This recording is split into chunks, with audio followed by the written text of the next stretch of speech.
Rakkoon manfura mindanoota baadhataa nukkuba fiida abbaa barbaadataa abbaa bu'aa kaakuun ilmaaniin gaafata gaafiin gaafii ta'e maaliif tarkaanfata dhaloota tintaanu gaafata addunyaan balloon kun nutti maaf dhibbata nu dukkana daayinaa kaan numaan ibsata kaan dhama markata kaan dhabaaf rakkata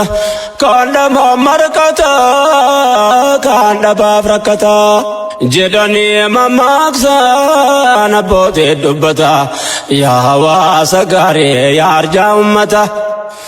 arjaa kenneen qubne seenaa kee mul'ata qubsumni kee tole miidhagaa bal'ata ambataarratti galfata nu dhiifne jaalalaanii atirkoonu ta'e gargaarsa keetiini yaa ummata keenya wanni walee dhaabnu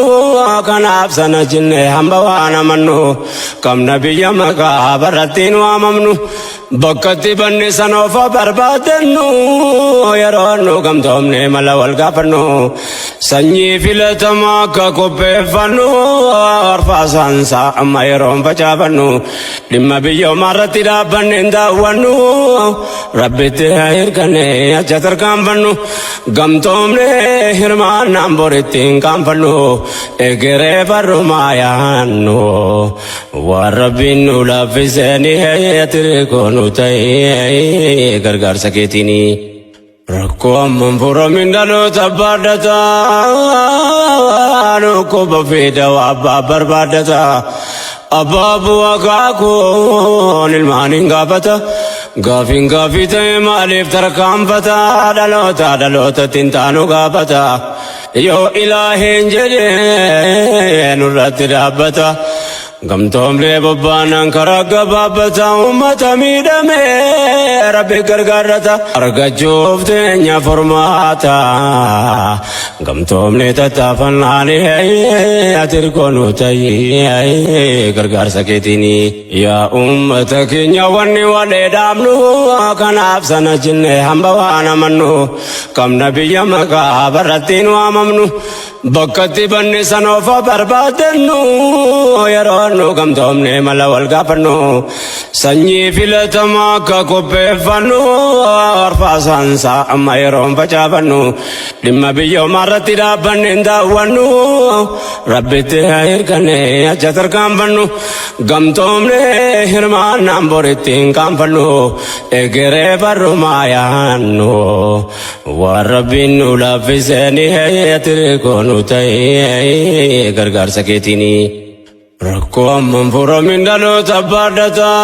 baadhataa nukkuba fiida abbaa barbaadataa abbaa bu'aa kaakuun ilmaaniin gaafata gaafiin gaafii ta'e maaliif tarkaanfata dhaloota tintaanu gaafata yoo ilaahiin jedhee nurratti dhaabbata gamtoomlee bobbaanan karaa gabaabbata ummata miidhame rabbi gargaarrata argachuuf teenya formaata gamtoomlee tattaafannaani atirkoonu ta'e gargaarsa keetiini yaa ummata keenya wanni walee dhaabnu kanaaf sana jinne hamba waan amannu qabna biyya maqaa barattiin waamamnu bakkatti banni sanoofa barbaadannu yeroo nu gamtoomne mala wal gaafannu sanyii filatamaa akka qopheeffannu arfaasaansaa amma yeroon facaafannu dhimma biyyoomaa irratti dhaabbanne hin daawwannu rabbitti hirkanne acha tarkaanfannu gamtoomne hirmaannaan boritti hin qaanfannu egeree barrumaa yaannu waan rabbiin nu laaffiseenii atirikoonu ta'e gargaarsa keetiini rakkoon manfura mindanoota baadhataa nukkuba fiida abbaa barbaadataa abbaa bu'aa kaakuun ilmaaniin gaafata gaafiin gaafii ta'e maaliif tarkaanfata dhaloota tintaanu gaafata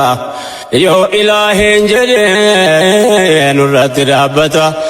gamtoomlee bobbaanan karaa gabaabbataa uummata miidhame rabbi gargaarrata argachuuf teenya furmaata gamtoomlee tattaafannaani ati hirkoonu ta'ii gargaarsa keetiini.